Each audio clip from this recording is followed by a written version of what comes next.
Chapter 1, Jury's Still Out.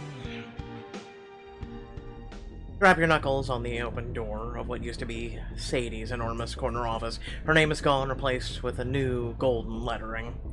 Martin Vanderwell. Same old Martin. He sure didn't waste any time.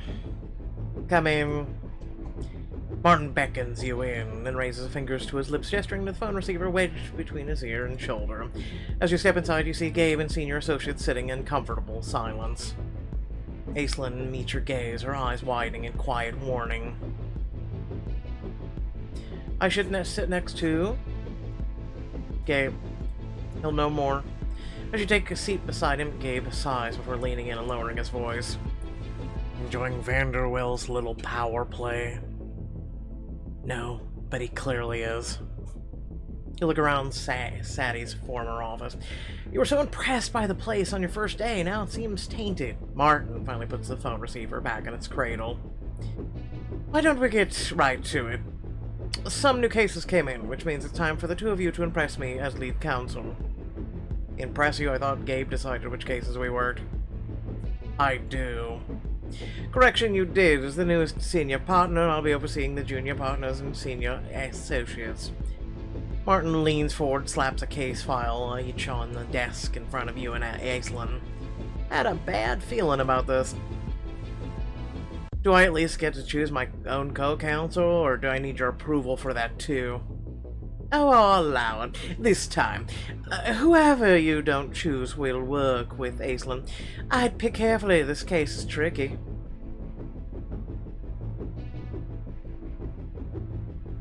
Bow. Hell yeah, let's rock this thing. While he's not the best in the world, he knows what he's doing. He's offspring. Next to you, Gigi shoots Aislinn a smile. Then I guess that makes a team girl boss. You ready for this? Born ready. Was there any particular reason I was listed as mandatory on the invite for this meeting then? I guess there wasn't.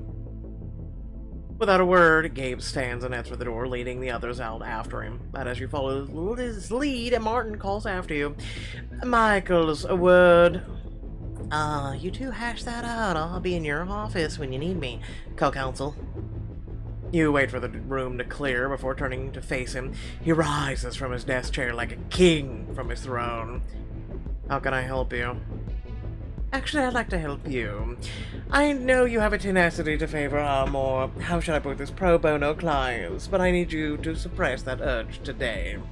The client I assigned you has potential to be a major asset to this firm. Hold your nose, keep him happy. I'm a lawyer, Martin, not a concierge. Well, if I were you, I'd put on a nice big smile, because today I need you to be both. Before you can respond, he grips the door, and with an easy flick of his wrist, the wood swings forward on its hinges and closes in your face. Good talk. With a sigh, you start walking down the hall towards your office, but the sound of furious typing from Gabe's office draws your attention. You poke your head inside to find him at his keyboard, jaw set. Looks like Martin's enjoying his promotion. It's one way to look at it. Personally, I'm leaning towards insubordination, but to each their own. Hey, look on the bright side. You're really hot when you're mad. A smile tugs at the corner of his mouth, and he finally tears his eyes away from his work to look at you. If Martin keeps this up, you'll have plenty of eye candy, though I'd prefer to keep that side of things to after working hours. Which is why I'm calling a senior partners meeting to discuss his new role. Focus on winning your case. The less ammo we give Martin, the better. If adding one more win to my ledger pushes Martin closer to the exit, consider it done. Nice to see your priorities are straight. Gabe turns back to his work, but you can't help but linger in the doorway thinking, was there something else, Quinn? No, nothing else. Good luck with the partners. If anyone can sway them, it's you. Luck, I have skill, Quinn. He smiles and turns back to his work, and you slip out of the room and make your way to your office, centering your mind on the task at hand. You arrive in your office to find Bao diligently making notes on the case file. What do we got? You're gonna wish you never asked that. He slides the case file your way.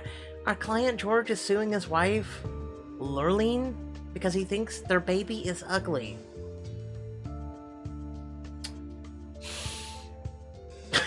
I can't. She had a bunch of plastic surgery. He claims it amounts to her maternally misrepresenting herself to him. But it says here that he's the one who paid for all of it. It's a total sham of a suit, which is clearly his thing. He tried to sue her just last year, allegedly for adultery.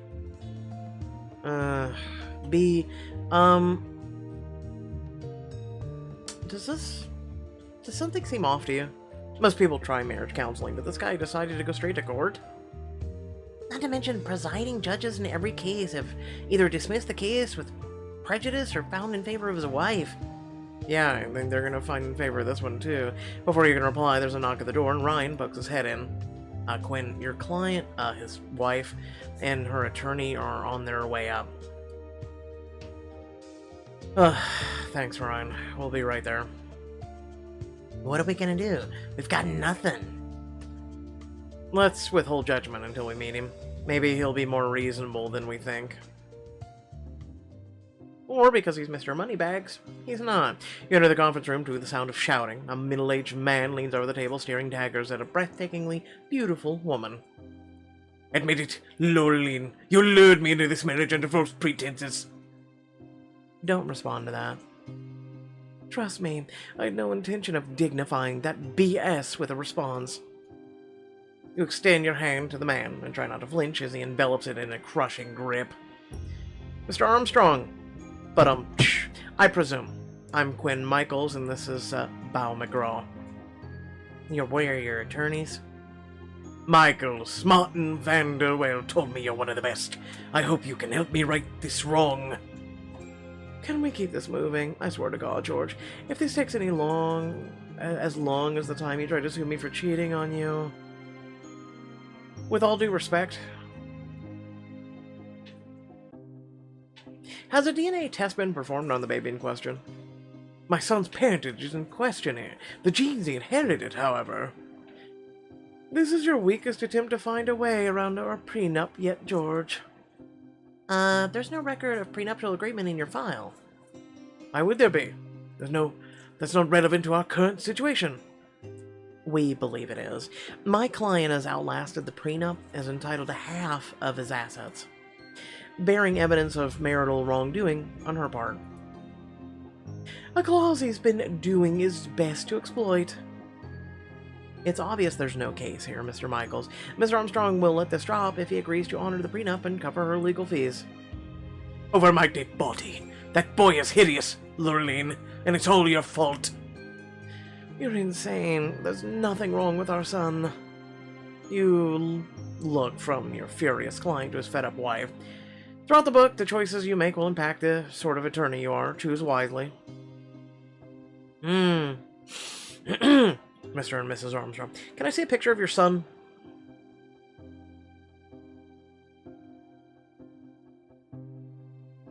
Let's try middle. I'd love to put a face to who we're trying to protect. You'll regret it. Will you stop it? You may not love our son, but I do, and I refuse to hear this from you. You may as well show them, Lurleen. It's what he's hinging his case on, after all. Mrs. Armstrong sighs and pulls up a photo on her phone. She hands it to you. This is Templeton, our son, and I, for one, think he's perfect. Bow peers over your shoulder as you study the picture. I'm not exactly an expert on kids, but that looks like a normal baby to me. You return Miss Armstrong's phone, because we didn't even get to see the baby, and keep your tone as neutral as possible. We'll need a copy of that sent to us, please. You're really going to make us pursue this? Of course they are. We're taking this to court. We're going to wipe the floor with you. We'll investigate our options. Thank you for coming in, Mr. and Mrs. Armstrong. We'll be in touch. Your client shakes your hand and heads out, along with his wife and attorney. You sigh as their arguing voices fade down the hallway. Martin screwed us. 100%, which is all the more reason for drinks. Brass monkey? It's like you read my mind. The Brass Monkey is already packed with the after-work crowd when the two of you arrive. Gwen, over here. Gigi waves at you from the corner booth as she and Aislinn have already commandeered. The pitcher of beer looks just large enough for me to drown myself in. Dive in. I already got another on the way. Given the copious amounts of alcohol on the tab, is it safe to say we all have had a day from hell? Big time. Martin stuck me with over 200 boxes of Discovery because I can't be trusted to hold my own in court. I'm gonna choke him. I'm gonna seriously choke him. He's just taking digs to try and undermine our confidence. We can't let him get to us, especially since we've all seen how devious he can be. Maybe you have, but I'm in the dark over here. I'm still trying to figure out how he nabbed Sadie's office. No, wait, Martin tells it. He got on Sadie to sign contracts, indemnifying McGraw Byrne and the cover-up of Elenia's murder. It's more than that. You look up to see Gabe walk over. As he pulls up a seat to your table, he settles in next to you. Martin found a way to keep Sadie quiet about her what happened. Her reputation is tied to the firm's, so his promotion is the partner's thank you. Honestly, makes me want to shower. I know Martin's maneuvers probably saved our jobs, but it just makes me feel gross working for a place that's okay with it. What about Koenig? Doesn't he know that Sadie was involved? How's Martin keeping him quiet? I'm guessing I'd rather not know the answer to that. The point is, while we were trying to help our client, Martin found a way to help himself and screw us in the process. But what he doesn't know is that we have a few tricks of our own, specifically Gabe Ritchie. You're working your magic on the other partners? I'm not sure if magic is the word I'd use, but I am scheduling a meeting to speak with them. I thought you were supposed to speak with them this afternoon. Is something wrong? No, at least I don't think so. It's just a scheduling issue. The point is, I'll raise your concerns and my own. I guarantee you he met with them before Gabe did. So, what do we do about our case until then? Dude makes me feel like I should apologize for my entire gender, but if we drop it, I'm sure Martin will come up with something worse. If you can't win the case, and you can't drop it, could you convince the client to drop us? It's not a bad idea, actually. It's certainly a losing case, especially since no one can predict what a baby will look like later in life. No kidding. I don't look anything like I did when I was a baby. Can you believe I was blonde? And yet you're still pretty. The music changes, and suddenly Gigi squeals. Okay, enough shop talk. Tomorrow we bill hours for the Vanderwell regime, but tonight we dance. She grabs Bao's hand and drags him between the tables. Gabe excuses himself to order from the bar, leaving you and Aislinn completely alone. Looks like it's you and me. I missed you today. You saw me earlier. You know what I mean, damn it, woman. And I've missed you every second since. You both slide closer in her booth and rest her hands on her knee. Your fingers knee the muscles of her thigh, and she rests her head on your shoulder. You watch as her smile shrinks before disappearing completely, and she gazes around the empty booth with sad eyes. I know the past is the past, but I hate how things have changed. Fighting for a junior partnership was so fulfilling, and now... now you're drowning in Discovery with no land in sight. We may have been competitors, but we were a family too. Now work is just work again. Worse, it's a snake pit. Yeah, I guess I see what you mean. Alright, clearly I need to find a song on the jukebox or something. Ideally one that breaks the maudlin feeling. If that doesn't work, I may demand a more hands-on approach. Please? It's good to know how to work with yourself to achieve your goals. With a parting smile, she moves across the bar to peer at the jukebox, leaving you alone at the table. As Gabe's also alone at the bar. You can't help but follow her movements, seeming to feel your eyes on her. She turns and meets your gaze across the bar. Her eyelids lower in a come-hither way as she mouths the words to you. Do you want to get out of here?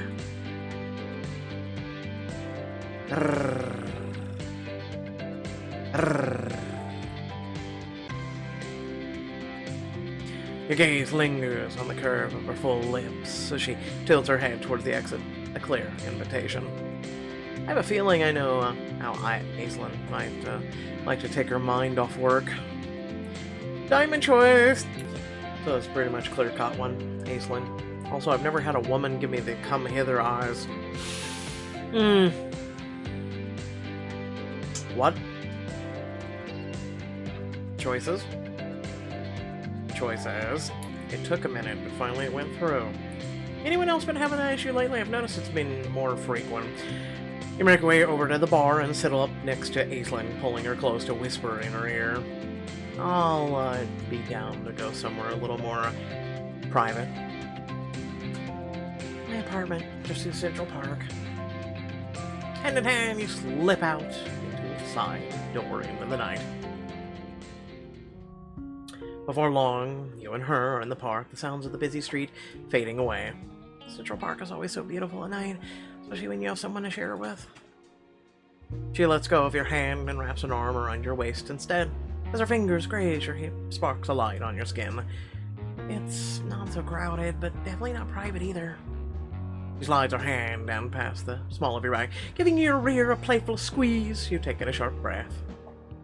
Risky, Tanaka, very risky. I think we're overdue for a little rest, don't you?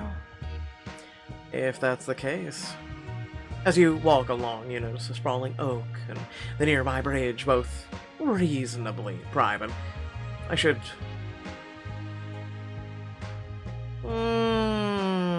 Under the sea. Down where it's wetter, down where it's better, under the sea.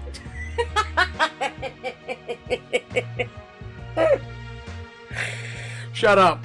Okay, I had to make you laugh. Anyway, you take Aislinn's hand and steal her away under the bridge. You press her up against the curved brick, covering her body with your own. Now I have you all to myself.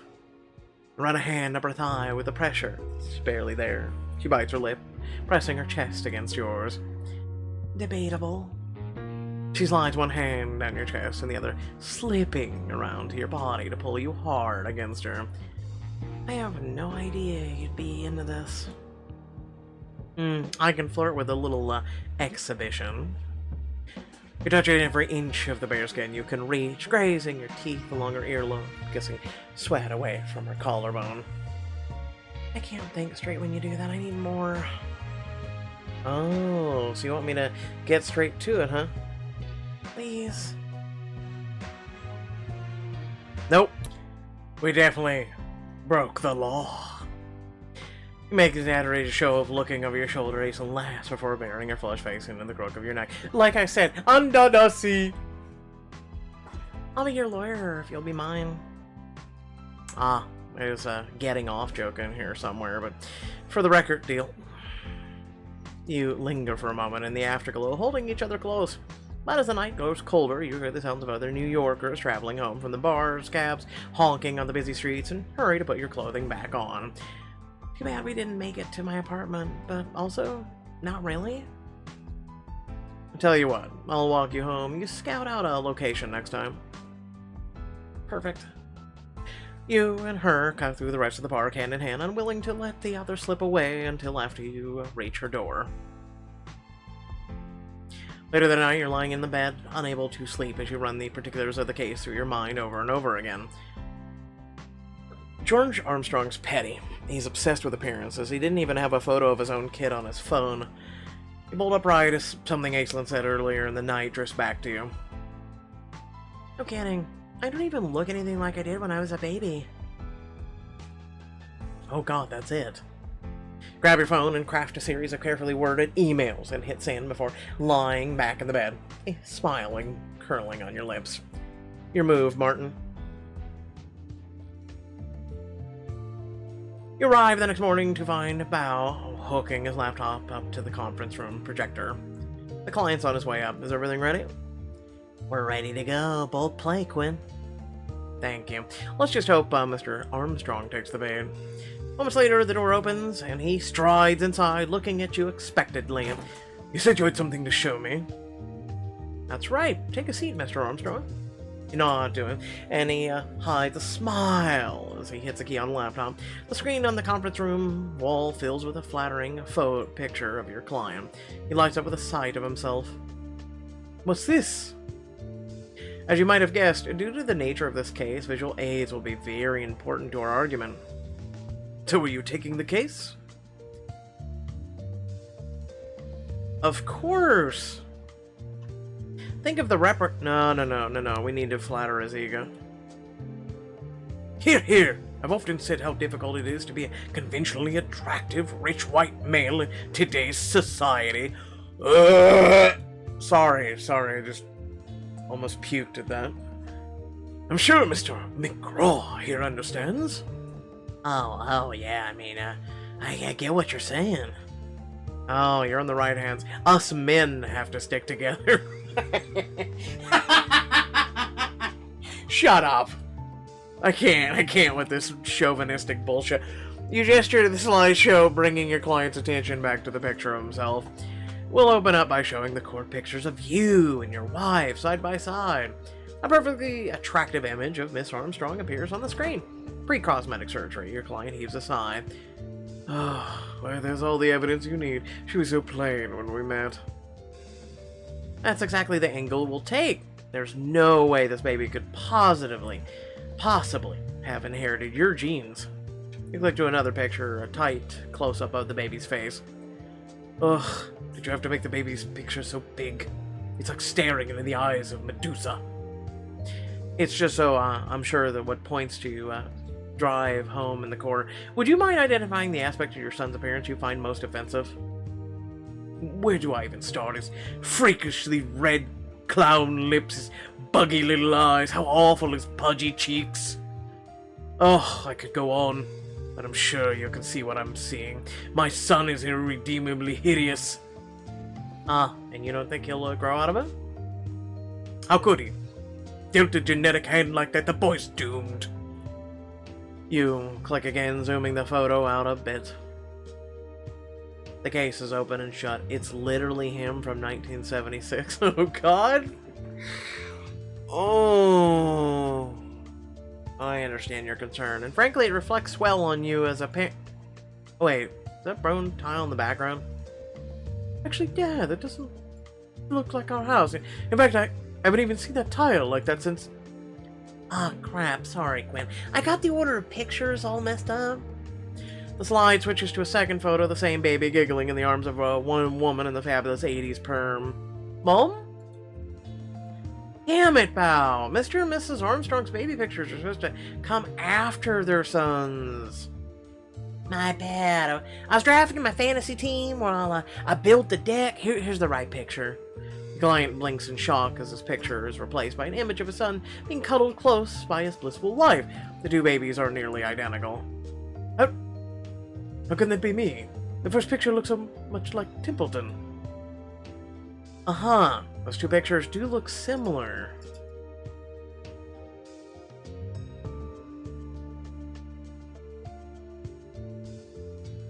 Maybe babies aren't the best measure of attractiveness? So, I'm supposed to wait till he grows out of it. It's certainly an option. I mean, anyone can see that you turned out handsome. But nobody saw your kids back then. My wife won't stop boasting his horrible little face all over social media. I'm sure that's difficult for you, but I'm not certain a court will think it clears the burden of proof, though. The client slams his hand down on the table. I don't care. Just find something that I can pick on my wife. You set both palms on the table and look your client calmly in the eye. Mr. Armstrong.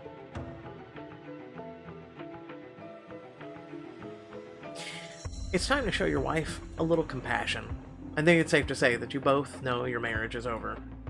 You can keep pursuing these baseless claims against her, or you can talk about it like two people who love each other enough to have a child. The divorce is never pleasant, but it doesn't have to be this ugly, Mr. Armstrong. But I waited too long. She'll take everything. No, she'll just take half. She'll probably just take half, but you'll still be a very wealthy man. Of course, you're free to ignore me, but I think we both know this is the right move. He gives a low whistle as the door closes behind your client. Yikes. The plan paid off, though. How'd you think of that little photo trick? I remember what Aislinn said about looking completely different as a baby, and the idea snowballed from there. He startles, the conference room door bursts open. Martin glowers in the doorway.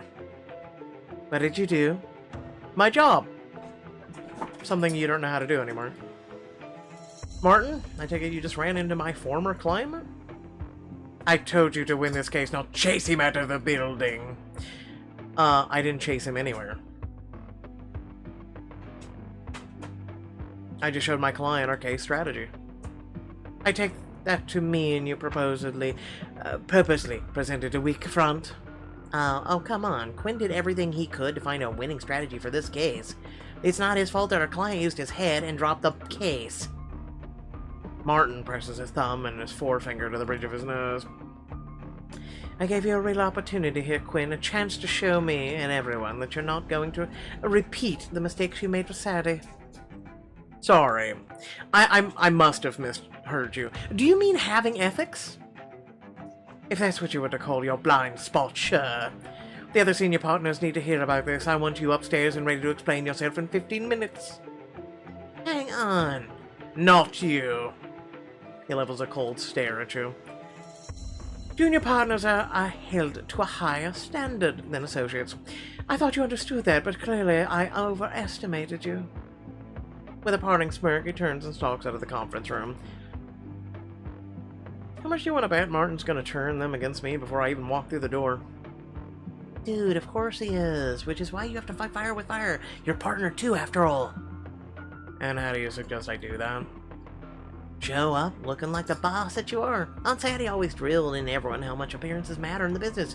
I know the other partners feel the same way. Diamond choice. It's a strong argument. No, that's what the suit is called.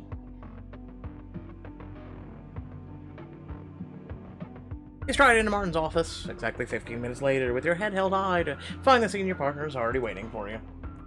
Afternoon, everyone. Gabe shoots you an approving smile, while Linda and Reggie fix you with impressed glances. Partner meetings look good on you, Quinn. I, for one, am pleased to see you're taking this meeting seriously, Quinn. No, I was gonna come here wearing clown shoes and a nose and a wig and all that, but you know, I just felt a change was needed. Quinn always has known how to play the game. Not that I'd expect any less from our newest junior partner. He might look the part, but that doesn't negate the seriousness, concern Martin has brought to us. As I was explaining to the partners, Quinn, I'm concerned that you don't understand your responsibilities as a junior partner. I understand them perfectly, but... No, but nothing.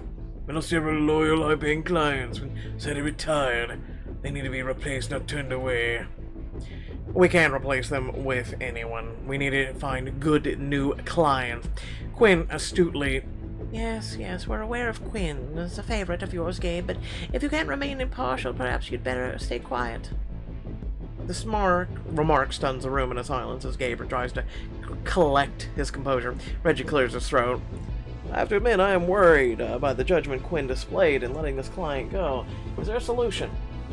I'm not suggesting disciplinary measures yet, but I do think Quinn would benefit from having me supervise all of his cases until he finds his killer instinct.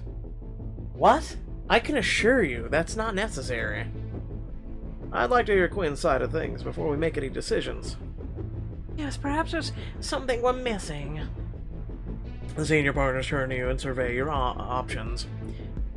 Martin and Ellie are obviously lost causes. And Gabe's already accused of favoritism. That just leaves Linda and Reggie. I should appeal to...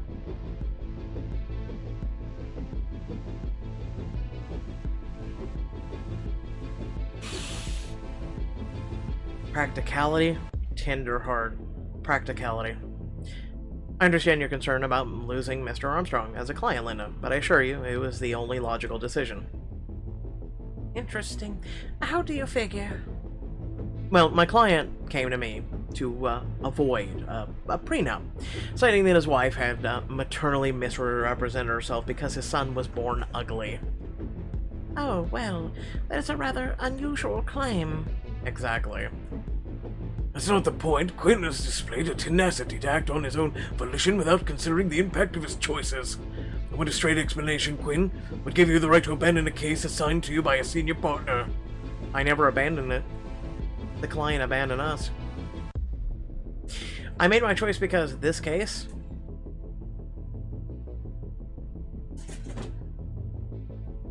wasn't up to the usual standards of the company.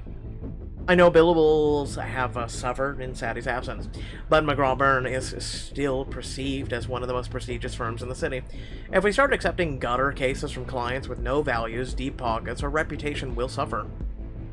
It sounds like a seedy case, Ellie. Our competitors would have had a field day with it. Rumors fade. George Armstrong was ready to make a retainer agreement. Maybe if we'd won the case, but I doubt we'd have held on to him for long when every judge in Manhattan laughed us out of court. Another excellent point. The validity of the case is not in question here. Yeah, actually, it is. Exactly. This meeting is to discuss Quinn's conduct, not mine. My conduct didn't happen in a vacuum. It was a direct result of Martin's poor decision-making. Martin should have never approved this case.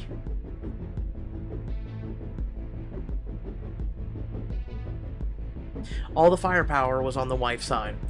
A first-year law student could have seen the gaping holes in our client's case. What Martin couldn't make me question his ability, his loyalty to the firm, or both. I wholeheartedly disagree. Quinn is trying to pull the wool over your eyes, but enough. This is devolving into bickering. Agreed.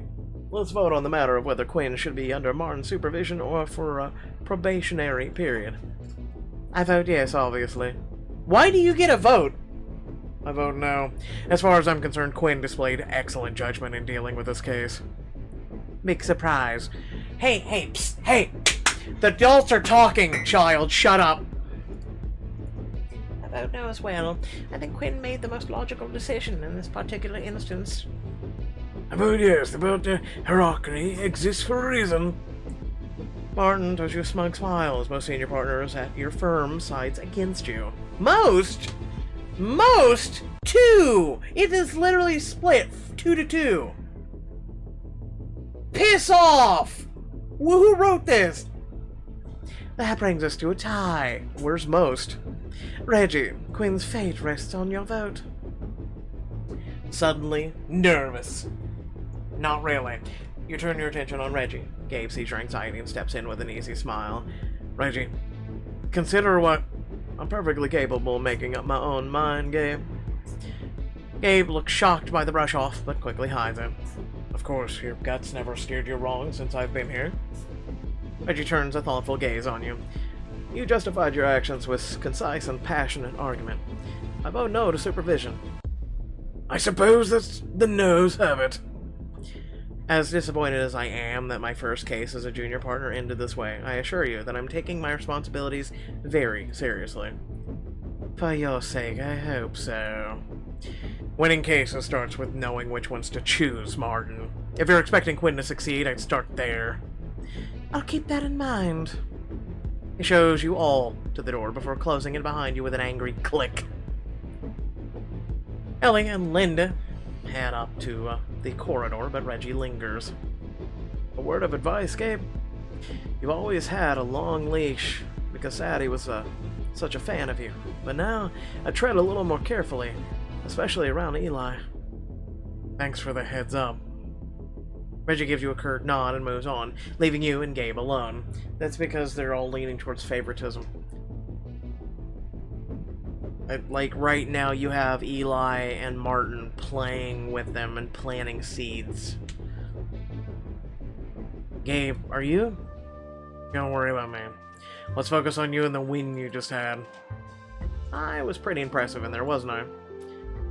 And I have just the case to help you capitalize on the high you're riding right now. It's time to remind Martin what you're made of, what both of us are made of. Ooh. Just when you thought you knew the rules of the game, Martin's upended everything. Will you be able to outwit your one-time rival? Keep playing to find out. And without further ado, what do you all think? Leave a comment down below. Remember to like and share the video, share the channel. Be greatly appreciated. Let me just say this. We have 3,700 videos on this channel. Not all of them choices, by the way, in case you didn't know that. There is massive amounts of playlists. I've been covering choices since literally it was in its infancy, and literally I was the first and only creator to be covering this. Yeah, I tout that with my head held high. My community has always been a very open, very inclusive community, and I will continue until the day I take my last breath to promote those ideals. If you don't like that, and the fact that you also don't like me reading the content and bringing, I don't know, laughs, commentary, open-minded thinking here or there to you, hey, that's really a shame. I wish you the best of luck. However, if you do enjoy my content and you actually do want to stay here for the how many ever videos are to come and the future that is bestowed before us, that'd be great to have you. And hopefully you go out there and share this community, because without you promoting this channel, without you promoting this community, pretty much we don't exist. I'm just a voice on the internet that just exists. And let's be honest, there's 8 billion people on the planet, and there's a lot of voices. If you've ever been on Twitter, Facebook, or anything else, you know there's a lot of voices. And a lot of them really stupid ones, too, while you're at it. So without further ado, I love your beautiful faces. Locona Aquin, if you don't know what that is, feel free to ask, and or stop by our stream sometime, and I will tell you. But without further ado, catch you all later. Peace out, and hope you did enjoy.